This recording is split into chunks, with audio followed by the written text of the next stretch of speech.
in your community. This morning we go to Goodlettsville, where family, friends, and even strangers across the country have rallied around the Moss family. Last fall, they experienced unimaginable loss when their sweet daughter, Janie Grace, collapsed running at Moss Wright Park.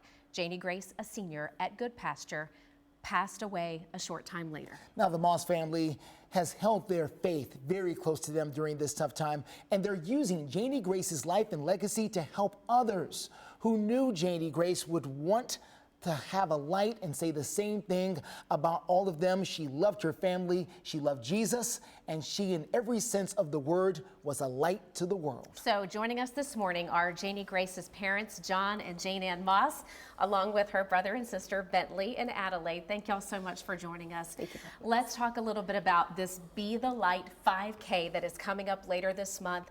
What an awesome way to honor Janie Grace. Tell us about how it came to be and the closeness that this brings to her memory. Yes, Janie Grace was a cross-country runner. She also swam. During COVID, they all started running cross-country because they couldn't be at the pool. And she ran cross-country for Good Pasture for 5 years. And it was her stress relief. It was her just going to Moss Wright Park all the time and doing a light jog. So so she had done that. So a lot of people had come to us saying, hey, let's do a run in her honor. And we thought, what better way to do it on her birthday is the Be the Light 5K is her birthday. So we're having a run in honor of her. Tell me where the proceeds will go from the run. Yeah, so the proceeds from the run right now, we've got them going to a scholarship fund at Good Pasture. So we're hoping that with the proceeds that we'll be able to give out scholarships for the next 12 years going through the current first grade class at Good Pasture. That's incredible. Yeah, and so on top of that, anything over the top of that, we would like to give to Grace Place, which is a single homeless mother's shelter in Hendersonville that was very close to Janie Grace. And then also to the City of Children, which is an orphanage in Ensenada, Mexico, that she went to 3 times over about a 7-month period and really held her heart. Just an incredible way that her young life and her legacy that will live on for years to come. So folks are watching right now or listening and they're thinking, well, I'd love to be there, but I can't run, or I can't be there for other reasons. How else could they help? Okay, of course, always prayers for our family, prayers for our community is wonderful.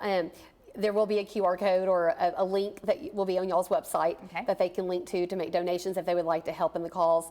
Or if they just want to come and stand and be there that day. There's going to be food trucks and a lot of things. We're trying to make it an event. There's going to be a singer and everything that's going to be at the park that day as well. And you said you've got more than 900 people already registered. 975. 975, we're looking close to 1,000 mark. So what a response. We're showing some pictures of Janie Grace here, and there's the information about the Be the Light 5K. We'll make sure to give you the Facebook page you can check out and get a link if you'd like to donate. And before we let you go, there's one other thing I want to chat with you both about.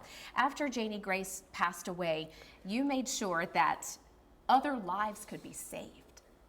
Yes. Tell us how you did that. So actually we worked with trying to get funds donated to have AED machines put at the park, and just kind of that awareness of getting the AED machines, because there was really nothing there. I mean, they did have some AED machines, but they were locked up in buildings, and so they're only useful for like when the baseball teams were out there playing on the ball fields or whatever. So there was really no other way for them to get to them. Not saying that it would have helped at this point, but you know, having those there and available hopefully will save lives in the future for anybody else that has an issue. No question that other people will benefit because of what your family is going through. So thank you for doing what you're doing. And by the way, the Be the Light 5K coming up August 23rd, right? August 23rd. Over there at Moss Wright Park. Thank you so much for being here. We appreciate it. Thank you guys so much for letting us come.